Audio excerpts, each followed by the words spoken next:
Un, 2, 3, probando, probando. Ok. Bueno, nola iten den irudi bat erakutsiko dut hasteko klonezillarekin. Bueno, hasteko lehengo irudia iristeko USB bootable baten klonezilla edo DRBL bat sartu. Eta ondoren klonezilla live aukera sakatuko dugu. Hurrengo menuan, hasiko gea, disco partición desde imagen. Osea, disco batetikan irudi bat nahi duguin.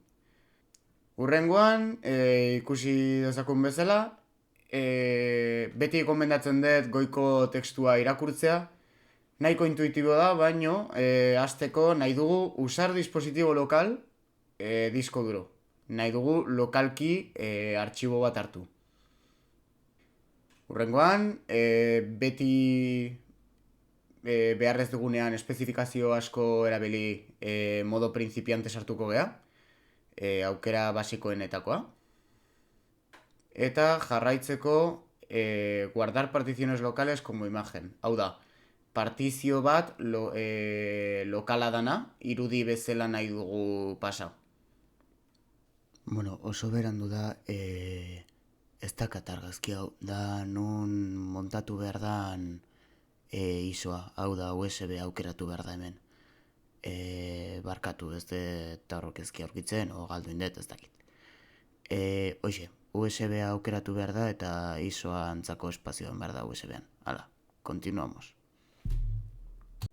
Bueno, hurrengo menuan aukeratu behar duguna da nundikan hartu behar dugun irudia. Hau da, nundikan nahi dugu partizio hartu. Nire kasuan ikusi dezakezuen bezala bigarren SDB dao, hor Windowsa. Eta hoi aukeratu ondoren intro emanez, eta ondoren doen eman da. Nire kasuan omitir la comprobación emango diot. Bueno, hemen ondorengo pausuan irudia konprobatu nahi deun edo ez aukeratu behar deu. Nire kasuan ez eman dion. Ondoren irudia zifratu nahi deun, baitare ez eman diot. Eta hurrengoan ekipoak aukera ematen digu hautatzeko zein nahi dugu. Ondoren terminala irikuko da. Eta terminala irikitzerakoan prozesu asko egin ondoren, yes edo no aukera ezarri behar da, hau da Y-koa edo N-a, eta baiezkoa baldin bada, Y-koa sakatze ondoren, deskarga pantalla agertuko litzake, bere denborarekin azalduta, zenbat ardatuko duen, eta erroreren bat agertuko balitz azalduko zan pantailan. Hori guztiekin eta gero, hurrengo pausua da nola berreskuratu. Horretarako, pausu hauek segituko diteu, lehen bezala. Pim, pam, pum. Bueno, hemen ez daude argazkiak arazo berdina, baina hemendik azaltzen dizuet.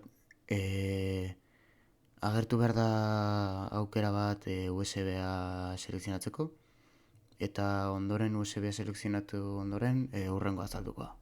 USB aukeratu ondoren emango diogu restaurar imagen de particiones locales, zeren eta USB-an detektatuko du Windows edo nire adibidean egin deten kopiaren artxiboa dagoela. Bueno, aztu zaita esatea, klonezilla kompatiblea dela Windows eta Ubunturekin, bueno, Linux distribuzioarekin, bilak soportatzen dituelako. Guztiekin ondoren, ze partizio nahi dugun berreskuratu, yes edo no eman, obviamente yes, eta bukatzeko berriz pantalla dekarga dakau, informazio guztiarekin, eta errore bat agertu balitz, terminal erikiko zan azalpenekin. Eta bigarrena umei bakaper izango da, berdina kompatiblea da Windows eta Linux distribuzioarekin, zeren eta partizioekin lan egiten du eta ez sistemarekin. Baina, principalki Windowsei begira dago eginda.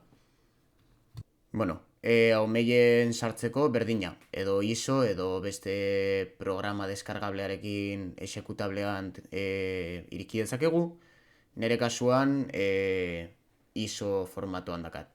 Irikitzerakoan, hurrengo botoia sakatuko dugu, hacer una copia de seguridad, Bai, segurtasun kopia sistema eta datuak gordetzen ditu pilako atera, ordun irudi bezala hartu dezakegu, baino kopia de seguridad jartzen du. Balio digu. Ondoren irudia sortzeko, kopia de seguridad de partizion sakatu, aukeratzen dugu ze partizio nahi dugun, kasu honetan nire Debiana, eta ze deviceetan gorde nahi dugu, hau da, USB-a. Bueno, behin irudiaren artxiboa USB-an izan da, nola berreskuratzen den aztu egin zait ezartzea, argazkiak eta teatzea. Nere errorea izan da, laguntzen nengoen barkatu. Aztu egin zitzaidan. Hoxe, hartzen duzu eta ematen diozu restaurar opzioan, menu principalean azaltzean dena. Ondoren aukeratu ze partizio nahi dezun berreskuratu. Partizio aukeratu ondoren nundikan hartuko duzun irudia aukeratu, hau da gure USB-an, eta continuar eman, eta hasiko da berreskuratzen, eta errorerik ez baldin badu ematen, pues hortxe. Irudia berreskuratuta, datu guztik, perfecto. Bueno, hau izan da dena, barkatu eragozpenak, eta espero dut guztiatu izana. Agur.